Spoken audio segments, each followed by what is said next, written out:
بسم اللہ الرحمن الرحیم۔ حضرات، آج مختصر بخاری شریف کی ایک حدیث کا مطالعہ کریں گے۔ یہ ترتیب کے لحاظ سے بخاری شریف کی حدیث نمبر 367 ہے، اور بخاری شریف کی ترتیب کے لحاظ سے یہ حدیث نمبر 600 ہے، اور مختصر بخاری شریف کی جو حدیث ہے وہ 367 کے نمبر سے ہے۔ اس میں یہ بتایا گیا ہے کہ نبی صلی اللہ علیہ وسلم نے فرمایا کہ اگر تم نماز کے انتظار میں ہو تو گویا کہ تم نماز کے اندر ہو۔ عن انس بن مالک رضی اللہ عنہ قال قال رسول اللہ صلی اللہ علیہ وسلم لم تزالوا فی صلاۃ منتظرتم الصلاۃ رواہ البخاری۔ حضرت انس بن مالک رضی اللہ تعالیٰ عنہ راوی ہیں، وہ فرماتے ہیں کہ رسول اللہ صلی اللہ علیہ وسلم نے فرمایا جب تک تم نماز کے انتظار میں ہو تو گویا کہ تم نماز کے اندر ہو۔ یعنی یہ حدیث ہمیں یہ بتاتی ہے کہ ایک آدمی نماز کے انتظار میں بیٹھا ہوا ہے،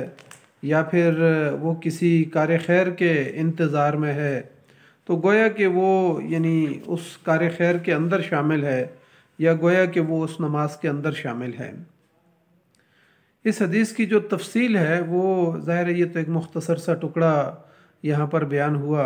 کہ نبی صلی اللہ علیہ وسلم نے فرمایا کہ تم اگر نماز کے انتظار میں ہو تو گویا کہ تم نماز کے اندر ہو۔ لیکن اس کی اصل حدیث اس طرح سے ہے کہ حضرت قرہ بن خالد سے روایت ہے، رضی اللہ تعالیٰ عنہ فرماتے ہیں، انہوں نے کہا کہ ہم ایک دفعہ ہم انتظار میں تھے حسن بصری رضی اللہ تعالیٰ عنہ کے، کہ ہم ان کا جو ہے نا انتظار کر رہے تھے۔ انہوں نے وہ تشریف لانے میں انہوں نے اتنی دیر کر دی کہ مسجد میں جس وقت لوگوں کے جانے کا وقت ہوتا تھا تو وہ اس وقت جو ہے نا وہ تشریف لائے،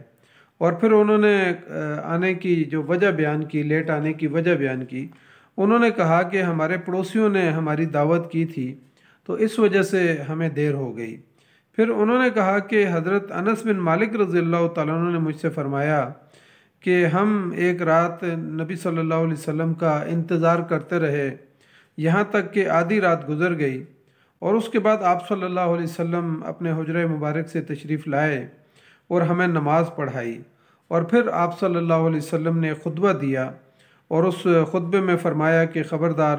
لوگ تو نماز پڑھ کے سو گئے اور تم برابر انتظار کرتے رہے جب تک کہ تم نماز میں، گویا کہ تم نماز میں ہی رہے جب تک تم جو ہے نا انتظار کرتے رہے۔ تو یہ نبی صلی اللہ علیہ وسلم نے یہ حدیث فرمائی۔ اس حدیث کے پیش نظر حضرت حسن بصری نے فرمایا کہ لوگ اس وقت تک خیر میں ہی رہتے ہیں جب تک وہ خیر کے انتظار، یعنی کسی کام، کوئی خیر کا کام ہے اور وہ ابھی شروع نہیں ہوا اور لوگ اس کے انتظار میں ہیں، تو انہوں نے فرمایا کہ گویا کہ جو ہے نا لوگ اس خیر کے کام کے اندر شامل ہیں۔ قرہ بن خالد نے کہا کہ حضرت حسن بصری کا مذکورہ قول جو ہے وہ بھی حضرت انس بن مالک رضی اللہ تعالیٰ عنہ کی حدیث سے مروی ہے۔ تو اس سے یعنی یہ بات ثابت ہوتی ہے کہ ایک آدمی اگر کسی کار خیر کے اندر شامل، ابھی اس کا انتظار کر رہا ہے اور شامل ہونا چاہتا ہے، تو گویا کہ وہ کار خیر کے اندر شامل ہو چکا ہے۔ اس حدیث میں ایک بات تو یہ ثابت ہوئی کہ جو شخص نماز کا انتظار کرتا ہے تو گویا کہ وہ نماز کے اندر ہوتا ہے۔ اگر کوئی شخص اسی طریقے سے اگر کسی اور کار خیر کا کوئی انتظار کر رہا ہے تو گویا کہ وہ اس کار خیر کے اندر ہوتا ہے۔ دوسری بات، اس حدیث کی تفصیل سے یہ پتہ چلتی ہے کہ نبی صلی اللہ علیہ وسلم نے یعنی نصف شب تک جو ہے وہ نماز کو مؤخر کیا۔ تو یعنی عشاء کی نماز کا وقت بھی جو ہے نا یہاں سے اندازہ ہوتا ہے کہ نبی صلی اللہ علیہ وسلم کو عمومی معمول تو یہ نہیں تھا کہ وہ اتنی تاخیر سے عشاء کی نماز کو پڑھتے ہوں، لیکن بعض اوقات ایسا بھی ہوا کہ نبی صلی اللہ علیہ وسلم نے عشاء کی نماز کو تاخیر سے پڑھا، اور بعض مواقع پہ یہ عشاء کی نماز اتنی یعنی مؤخر کر دی گئی کہ لوگ انتظار میں تھے اور یہ نصف شب تک جو ہے نا انتظار کیا۔ اور ایک روایت میں آتا ہے کہ حضرت عمر رضی اللہ تعالیٰ عنہ نے آ کے نبی صلی اللہ علیہ وسلم کو بتایا کہ خواتین اور بچے جو ہیں وہ سو رہے ہیں، تو اس کے بعد نبی صلی اللہ علیہ وسلم آئے اور پھر عشاء کی نماز پڑھائی، اور عشاء کی نماز کے بعد آپ صلی اللہ علیہ وسلم نے یہ خطبہ دیا کہ لوگ تو یعنی ساری دنیا میں جو ہے نا لوگ سو گئے اور آپ ہی وہ لوگ تھے جنہوں نے اس وقت نماز پڑھی، اور لوگ جو انتظار کر رہے تھے، تو پھر فرمایا کہ آپ گویا کہ نماز کے اندر ہی تھے جتنا آپ نے انتظار کیا۔ اس حدیث سے تیسری بات یہ سامنے آتی ہے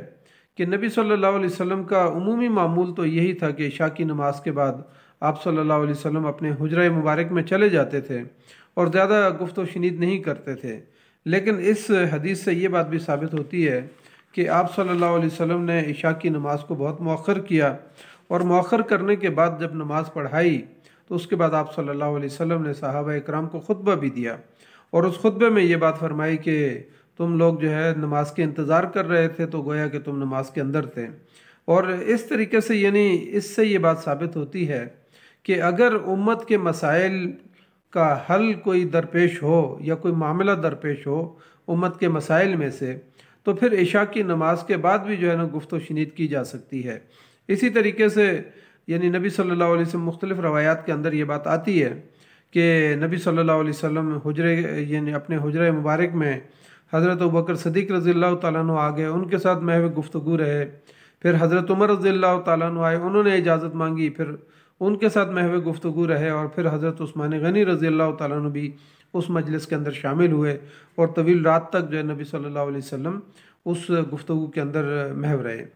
اسی طریقے سے علمی مجالس کے بارے میں یہ بات آتی ہے کہ نبی صلی اللہ علیہ وسلم کی علمی مجلس جو ہے وہ کبھی کبھی عشاء کے بعد بھی جاری رہتی تھی۔ تو اس طریقے سے یعنی یہ تمام ایسی چیزیں ہیں جس سے یہ بات ثابت ہوتی ہے کہ اگر کوئی کار خیر ہے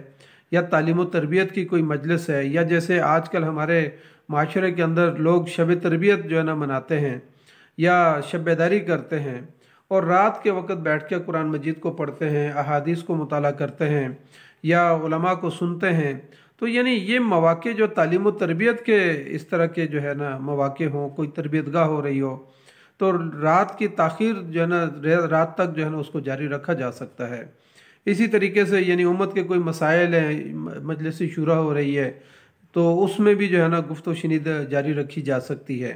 یعنی اسلام اس بات کی اجازت دیتا ہے کہ رات کو تاخیر تک جو ہے نا یعنی اگر کوئی نماز کو قائم کرنے کے لیے یا شب بیداری قائم کرنے کے لیے، یا پھر یہ کہ امت کے کوئی مسائل ہوں ان کو حل کرنے کے لیے کچھ اگر مجلس مشاورت چل رہی ہے، تو یہ سارے کام جو ہے نا عشاء کی نماز کے بعد بھی جاری رکھے جا سکتے ہیں۔ لیکن عمومی معمول نبی صلی اللہ علیہ وسلم کا یہی ہوتا تھا کہ عشاء کی نماز کو تاخیر کر کے پڑھتے تھے، اور عشاء کی نماز پڑھنے کے بعد آپ صلی اللہ علیہ وسلم آرام فرماتے تھے۔ تو اس لیے جو ہے نا ہمیں بھی اپنی عادت کو، یہ چونکہ مواقیت الصلاۃ کے اندر یہ بات آئی ہے، حدیث آئی ہے، تو اس کا مطلب یہ ہے کہ ہمیں بھی نمازوں کو بر وقت ادا کرنا، اور پھر اس کے بعد جو ہے نا زیادہ گفت و شنید کو جاری رکھنا مناسب نہیں ہے، بلکہ لوگ آرام کریں، اور تاکہ فجر کی نماز کے لیے اور رات کو اٹھ کے تہجد جو ہے نا ادا کیا جا سکیں۔ تو اللہ تعالیٰ سے ہم دعا کرتے ہیں کہ اللہ تعالیٰ ہمیں نبی صلی اللہ علیہ وسلم کی ان احادیث کو سمجھنے اور اس پر عمل کرنے کی توفیق عطا فرمائے۔ جزاک اللہ خیر۔ السلام علیکم ورحمۃ اللہ وبرکاتہ۔